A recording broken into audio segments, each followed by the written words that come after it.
Genie School. It was a beautiful day in Agrabah. High on a hill above the town, the palace gleamed in the sun.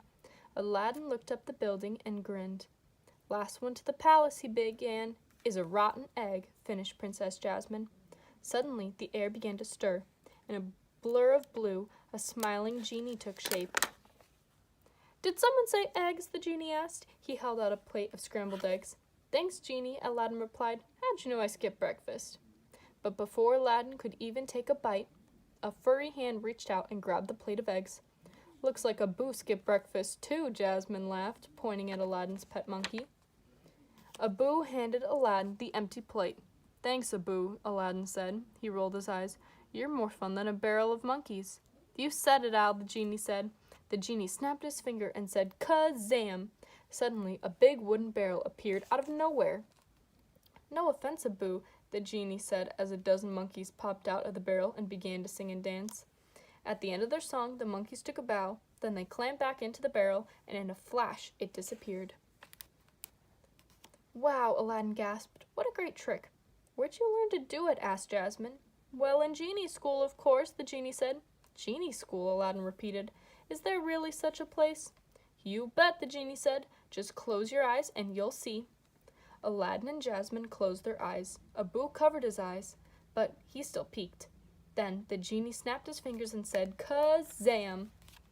The next thing Aladdin knew, he and Jasmine were sitting in a very strange classroom. The room was filled with little genies. The little genies looked like the big genie, except for the blue part. There were yellow genies and red genies and purple genies and even a teeny-weeny little green genie. The genie took his place at the front of the room. He floated a few feet off the ground. "Good morning, class," said the genie. "Today we're going to review yesterday's lesson, appearing and But before Genie could even say disappearing, all the genies, the red genies, the purple genies, and even the teeny-weeny green genies, were gone. A moment later, they were back in their seats. "Bravo, bravo," said the genie proudly. "I guess he wasn't kidding about Genie School," Jasmine said to Aladdin. The genie floated over their heads. "Hey, would I kid you?" he asked. Before Aladdin and Jasmine could answer, a nanny goat and her 3 kids trotted out in front of nowhere.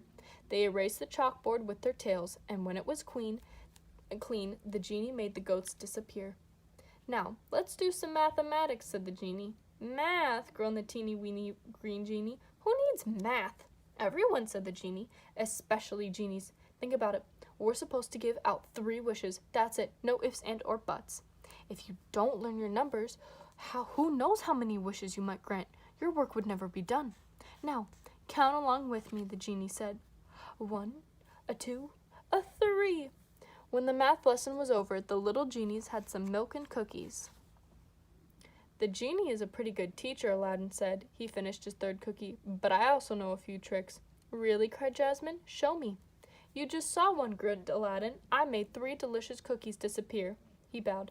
"That's your trick?" Jasmine asked. "I can top that. I can grow a mustache. Watch." Jasmine gulped down a glass of milk. "Kazam," she said. After all the genies gobbled down the last bit of cookies and swallowed their milk, it was time for a nap. The genie dimmed the lights, and all the genies, the yellow ones, the red ones, the purple ones, and the teeny-weeny green genie, disappeared into their lamps.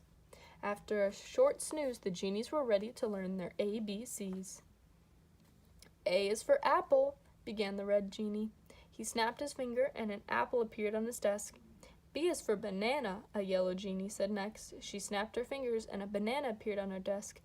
"This looks easy," Aladdin told Jasmine. "C is for chocolate candy," he said, snapping his fingers.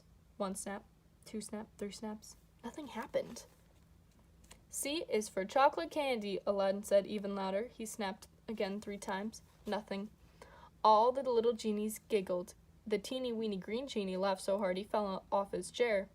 "I guess it's not as easy as it looks," Aladdin said. "Actually, Al," the genie said, "it's as easy as pie." He snapped his fingers, and a gooey chocolate cream pie appeared on Aladdin's desk. Aladdin and Jasmine dipped their forks into the pie. Jasmine said, "Delicious." "C is for creamy," said Aladdin. Abu scooped a big piece of pie for himself. At 3 o'clock the bell rang. "School's out!" cried the genie. All the yellow genies floated on their yellow magic carpets. The red genies got on their red carpets. The purple genies found their purple carpets. And the teeny-weeny green genie flew on his own teeny-weeny green carpet.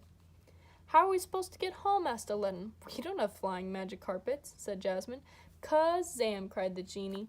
Suddenly, Aladdin and Jasmine found themselves back in Agrabah. Abu was with them too. "Let's try some of those Genie School tricks," Aladdin said. "Get ready, Abu. B is for banana." Aladdin snapped his fingers, but nothing happened. In a whirl of blue, the genie appeared. He handed Boo a bunch of bananas. "I don't get it, Genie," said Aladdin. "Why can't I do that? I want to go to Genie School." "True, Al, my pal," said the genie, "but that appearing and disappearing stuff is for genies only."